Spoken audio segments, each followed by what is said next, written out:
We have been successful in flattening the curve, but this fight is not over. We must continue social distancing guidelines along with facial coverings and other measures to help us keep it that way.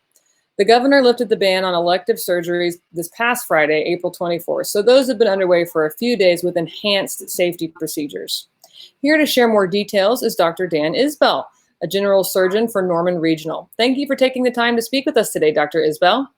Thanks for having me. So you have resumed elective surgeries. What can patients expect? Like, walk us through the process as they come in for surgery.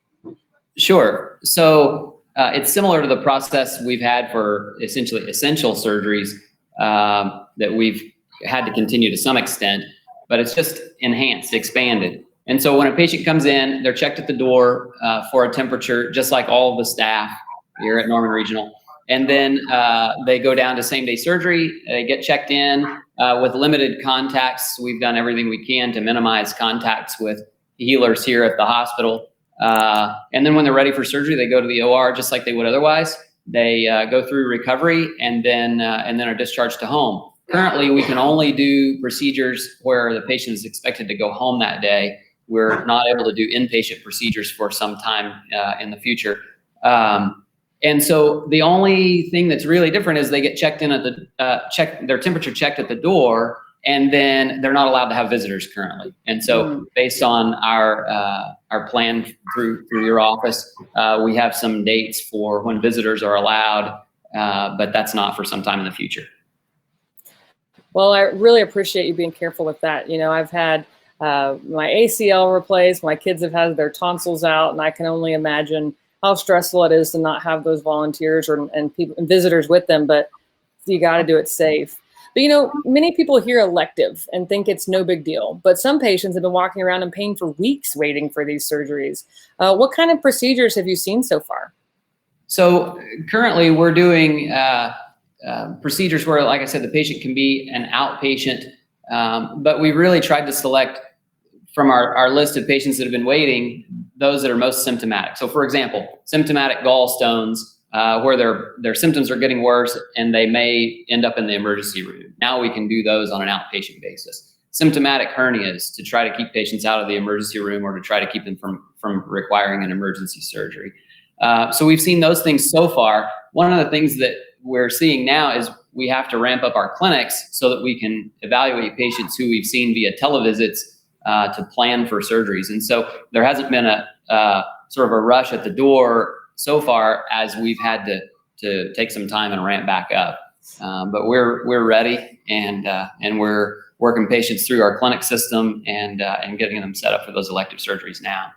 Okay, so have you been doing televisit calls? If so, what's that been like? We've all had to kind of adjust in this era and do interviews and meetings and everything online, including our healthcare. Yeah, it works. It's nice to make that initial contact, and it's nice that we've been able to see a patient and evaluate them to see if they need to be seen in person right now or if they can wait. It's been nice to explain the process of surgery when we can get them scheduled for their elective procedure.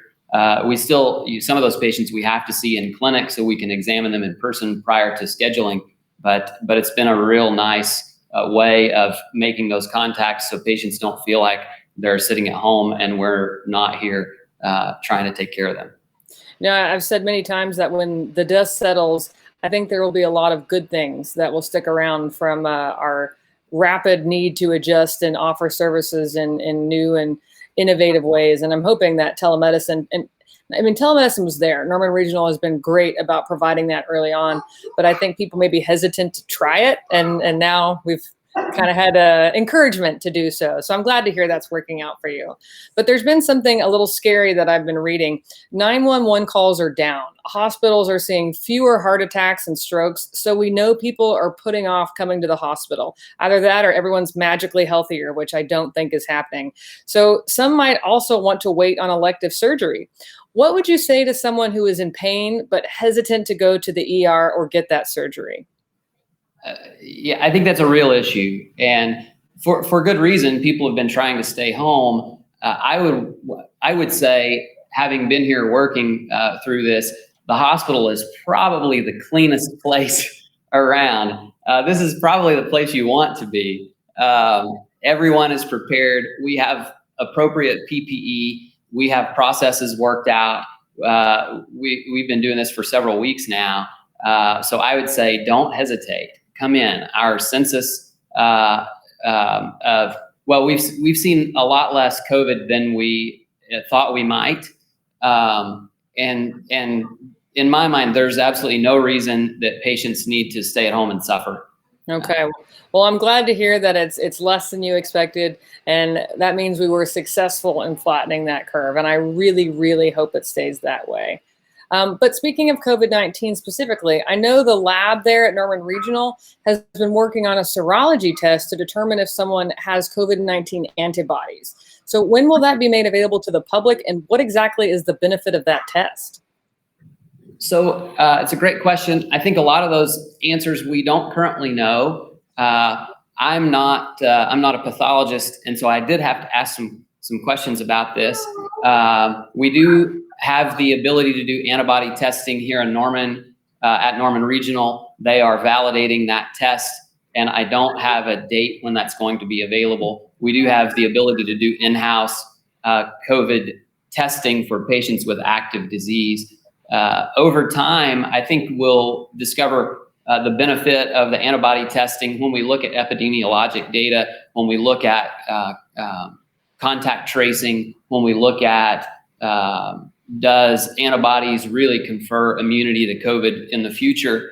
So I think it'll be a great tool in the future, but I think in the acute phase, the real need for lab testing is the PCR to see who has active virus. No, I completely agree. You know, we hear people say, oh, just open it up and let's get everyone with herd immunity. What I've read, herd immunity is like 70%, and they're estimating people with antibodies, again, if it grants immunity, is somewhere between 3%, maybe 5%. And I also read that we've tested about 1.6% of our entire nation. So we really don't know what we're dealing with right now. So that's why I'm glad to hear you have enough PPE right now. I hope it stays that way. And I hope we don't see another spike or second curve. But Dr. Isbell, I want to thank you so much for taking the time to join us today. This is fantastic information. I hope you and your family stay safe. Thank you all for watching at home. Please like and share this video so others can hear its important message. Be safe, everyone. Bye-bye.